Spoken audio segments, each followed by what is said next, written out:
Kamusta mga Repapit, si Alex Sonseto at nandito na naman tayo sa aking panibagong video na kung saan magtuturo na naman ako ng everything about stock market na kung saan ang gamit kong platform ay COL Financial na nagsisilbing aking online stock broker. Sa video na to, ang magiging discussion natin ay everything about fundamental investment guide. Ano ba to? Paano ba to babasahin? At ano ba ang benepisyo nito kung ito ay nalalaman natin? So, bago tayo magsimula, ang gawin natin, syempre, mag-login tayo sa ating account. Kaya kapag naka-login na kayo sa account, punta kayo sa Research tab, punta kayo sa Fundamental tab, and then Investment Guide. Ngayon, it's either pwede nyong i-view to sa web browser, click nyo itong View Print Adobe Format, or i-download nyo yung file na kung saan recommended na i-download nyo na para meron kayong instant access every time. Ngayon, once na na-view nyo na yan or na-download nyo, ganito magiging itsura nyan. Yan. Ano ba to? Kung titignan natin, ano ba yun, Alex Sonse? Panay numero yung nakikita ko dyan Panay numero. Tapos makikita ko mga stock name or company. Ano ba yan? So, ganito pagbasa nyan. Yung iba dito, kahit hindi nyo na masyadong basahin meron lang ilang parte dito na kung saan ay importante. Ngayon, bibigay ko lang sa inyo yung mga ilang information na kung saan para hindi kayo malito o magkaroon kayo ng idea. Unang-una, syempre, ito nakalagay dito, ang daling makita, company name. Makikita natin yung mga company name. Ngayon, pagdating naman dito sa kaliwa mismo, makikita natin yung stock code ng bawat company. Katulad yung Banco de Oro, BDO, di ba? Tapos Bank of the Philippine Island, BPI. So, yun lang yun. Tapos makikita natin ang bawat category, banks, commercial, consumer, gaming, mining, power, property, and telecoms. Yun yun. Ngayon, makikita rin natin dito yung yung mismong kinita ng na PSE index. PSE index, kung magkano ang mga presyuhan niya. So, ganun yan. Makikita natin mga presyuhan, current price ng stock market, current price ng stocks. At makikita natin yung mga outstanding shares, makahawak ng tao, mga pinagbebenta, mga lahat ng tinrade, whatever, mga ganon. At yung mga nagiging revenue growth, makikita natin dito. Binibigyan tayo ng information kung ang isa bang company or stock ay maganda bang pag-investan or hindi, geto ganyan. At kung gaano ba sila kadalas nagiging ganong kabenta or gaano ba sila ganong kadalas kahina, geto ganyan. Ngayon, pero ang pinaka-importante tinitignan dito ganito. Ito lang, yung 4 na bagay lang. Ang unang-una natin titignan dito ay yung buy below the price. And then titignan natin yung signal na kung saan kung ito ba ibabay natin or i-hold.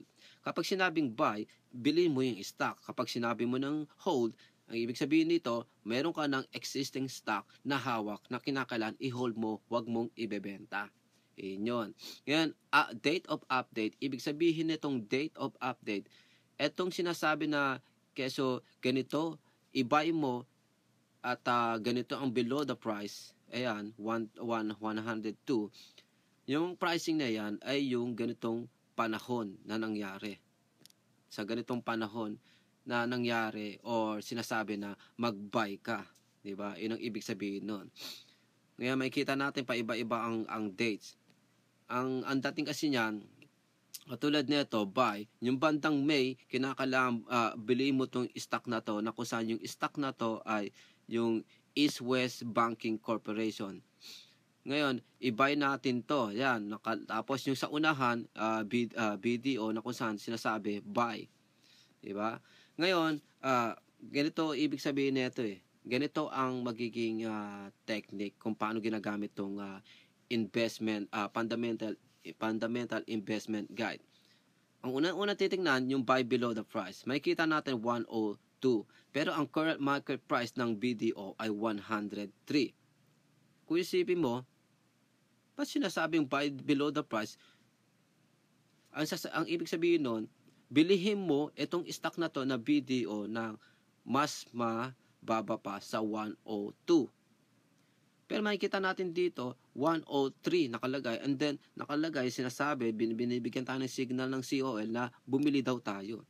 Bakit ganun? Sinasabi mo buy below 103, tapos buy below 102, tapos dito 103 ibabay mo.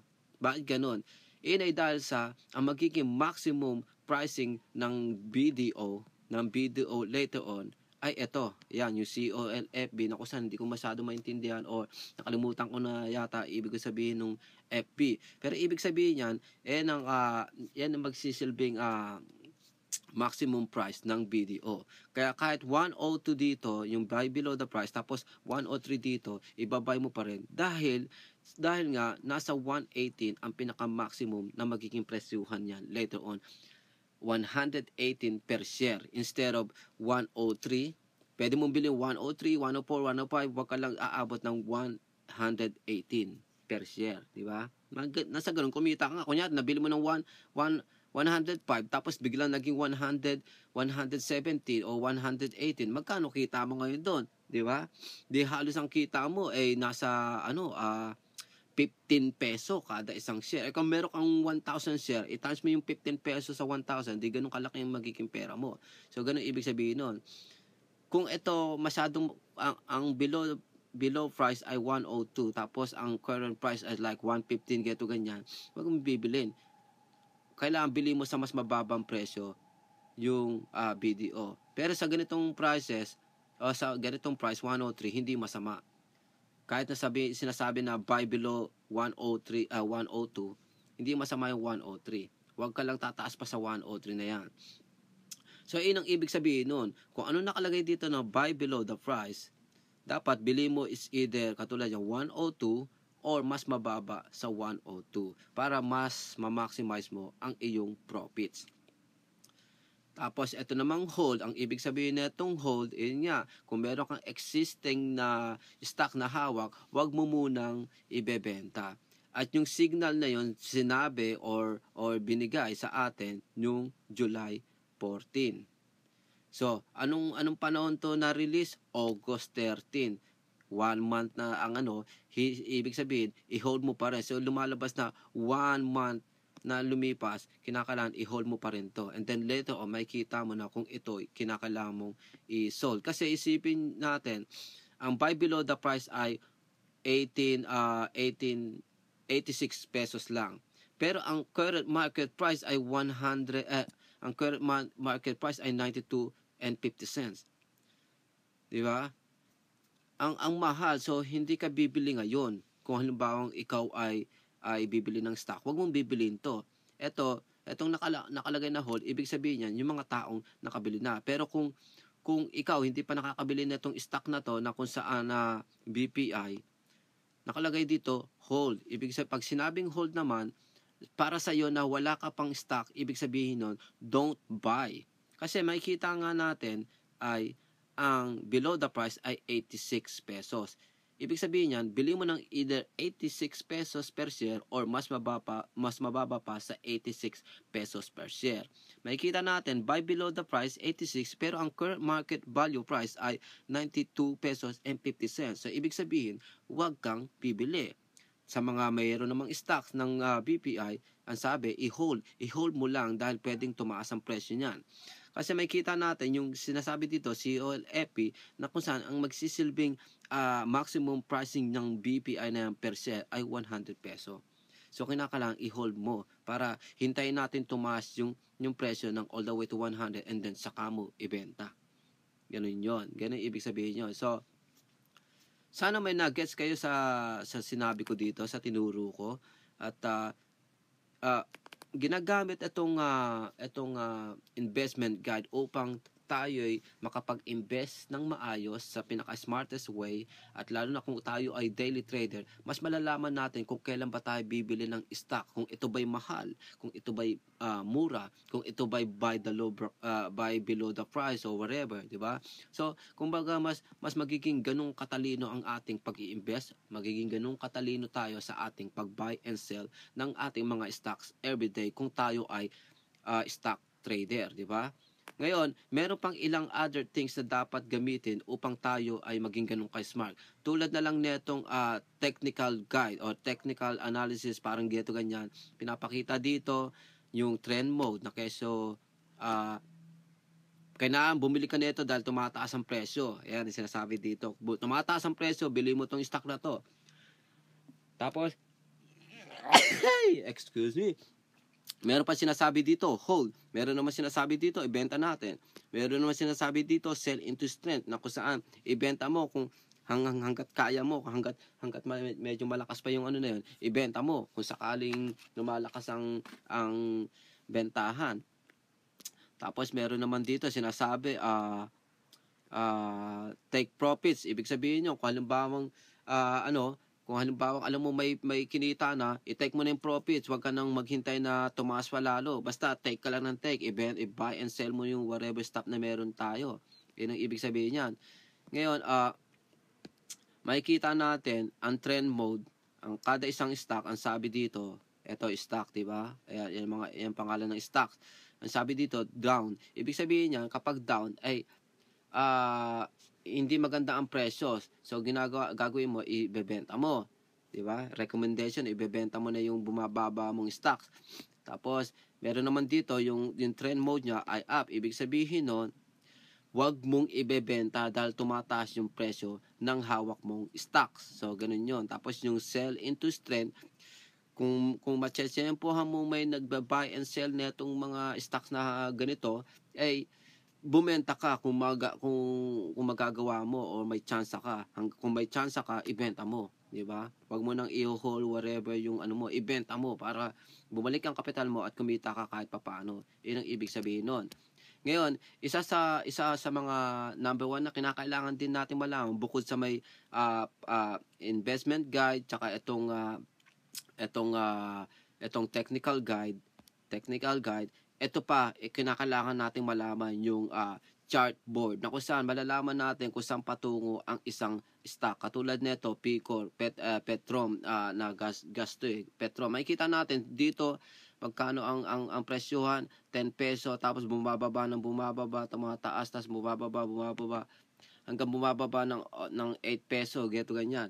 'Di ba? Makikita natin yung presyuhan. So, malalaman natin kung magkakaroon tayo ng some kind of prediction kung ito ba'y bababa or tataas, whatever. Maaring yung dito, maaring tumaas or maaring yung direction niya maging ganito lang din uulitin yung ganitong direction, o kaya yung dito medyo tumataas ng konti, maaari ang magiging direction niya parang ganito lang din, bababa, tataas, or maaring sideways. Tapos makikita ngayon natin dito, ano tong mga pula-pula na to na may parang pa-square-square na yan or may di ba? Ano ba yan? Yung price. Tapos ano ba tong kulay green? Itong kulay green na line. Ano ba tong kulay orange na line? At ano ba tong kulay red na line? Ibig sabihin yan, etong red, etong green, ibig sabihin yan, nagge-gain yung company. Tapos yung orange na line, ibig sabihin yan, nagiging bawi or patas lang ang presyuhan. Tapos itong green, ibig sabihin niya, bumababa ang presyo ng isang stock market or ng isang company. Iyan ang ibig sabihin nitong mga red, green, and orange. Kaya makikita natin, pag red, ibig sabihin bumababa. Tapos kapag yung yellow, ibig sabihin patas lang. Pero pag nandito tayo sa kulay green, ibig sabihin nun, panalo. Nananalo, kumikita, nagge-gain ang isang company. Yun ang ibig sabihin nun. Tapos makikita naman natin dito sa baba, yung volume, yung kung magkano kung ilan yung mga nagte-trade, nagpa-buy and sell, mga ganun. Tapos whatever set na meron dito, na kung saan kinakailangan maging ganun ka-professional na technical analysis o analyzer para maintindihan natin itong mga geto. Diba? So, ito ang mga things na dapat nating nalalaman upang tayo makapag-invest ng pinaka-smartest way at para tayo makapag-buy and sell sa mas maganda at mas matalinong paraan kung tayo ay stock trader or daily trader tayo. Tulad ko, ako'y daily stock trader ako. Kaya kinakailangan kong malaman yung mga ganito. Kaya ako nakakapagturo o tinuturo to sa inyo dahil ito mismo ang ginagawa ko. Ito ang ginagawa ko at very effective. kumikita ako sa ganitong klaseng pagre-research, pag-analyze ng about things about stock market, di ba? About every stock or every company dito sa stock market. So, ang laki ng matutulong sa atin to kung ito ay pinag-aaralan natin, di ba?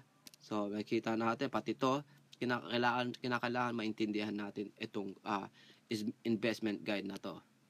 So, kung feeling nyo interesting at informative itong video na to, i-click nyo yung like button, i-share nyo itong video ko, at saka mag-subscribe na rin kayo. Dahil kung hindi kayo magsusubscribe, mamimiss nyo ang mga videos na ganito na kung saan mga professional motivational speaker, mga professional stockbroker, geto ganyan, lang ang magtuturo sa inyo na maaring magiging nosebleed, maaring in the end, nosebleed kayo dahil mga pinagtuturo nila ay mga pang-professional staff na kung saan sila lang din ang nakakaintindi. Hindi nila kaya mag-project, hindi nila kaya mag-deliver ng mga information tulad ng ginagawa ko na pang-ghetto style, pang-kanto, salitang di ba? Salitang ghetto, salitang pang-kanto, pang-masa ang dating. Hindi katulad nila ay mga pang-professional staff na kung saan lagi tayong nosebleed. So, i-click niyo yung like button, i-share nyo yung video ko, mag-subscribe kayo para hindi nyo ma-miss ang mga itong klaseng video na kung saan mas madali nating maintindihan. Mas madaling maintindihan ng isang average Joe ang mga ganitong stuff na kung saan malaki ang maitutulong sa ating bawat Pilipino. Di ba?